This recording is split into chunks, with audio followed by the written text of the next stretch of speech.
Alors aujourd'hui, on vous parle de l'histoire populaire des sciences, écrit par Clifford D. Conner aux éditions Point.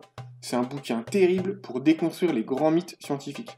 Historiographiquement, Clifford D. Conner propose une histoire par le bas, populaire. Il s'agit de montrer la force des masses silencieuses et anonymes dans l'histoire des sciences pour démystifier un peu la place des grands hommes. Alors de nos origines de chasseurs-cueilleurs à l'essor du complexe scientifico-industriel, l'auteur propose de revenir sur les principales structures collectives qui font avancer la science. On vous propose de revenir sur quelques périodes marquantes. Tout d'abord, le mythe des chasseurs-cueilleurs débiles et primitifs est vite déconstruit. En fait, nos ancêtres emmagasinaient un nombre impressionnant de savoirs relatifs à la nature, observation des étoiles, botanique, géographie, chasse et tout ça. Et en plus, sans écrit. Ils partageaient leur savoir à l'oral, donc gros boulot de mémorisation. Et concernant nos amis les Grecs, là aussi Aristote et Platon descendent de leur piédestal. Ils étaient élitistes et puis gros mépris de classe chez les philosophes grecs. Et puis le miracle grec qui sort de nulle part, en fait ça a replacé dans un contexte d'échange culturel, avec l'Afrique du Nord et la Mésopotamie. Donc pas de quoi en faire tout un yaourt.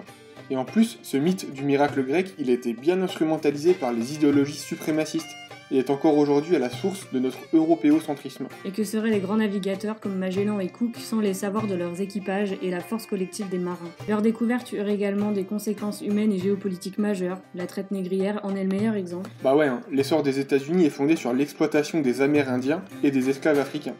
Les colons, ils s'emparent des savoirs décolonisés, tu vois. Les esclaves amérindiens, par exemple, ils vont servir de guides, et les esclaves africains, ils sont déportés pour leur connaissance quant à la culture du riz qui a été importée en Amérique depuis les côtes d'Afrique de l'Ouest. Et les femmes dans tout ça? La chasse aux sorcières, elle apparaît en même temps que la révolution scientifique. À ce moment-là, il s'agit pour le patriarcat de remettre les femmes à leur place, tout simplement. En effet, celles-ci qui tendent à s'émanciper, Ces effrontés, elles ont développé un grand nombre de connaissances scientifiques qui font de l'ombre aux médecins. Elles sont alors diabolisées et mises au bûcher. Bon alors là, on fait un petit saut dans le temps pour revenir sur la dernière partie du livre qui concerne l'alliance de la science et du capital. En fait, l'auteur analyse entre autres l'application de la science moderne au profit de l'entreprise capitaliste. Il parle d'eugénisme, d'organisation scientifique du travail, le taylorisme, tout ça.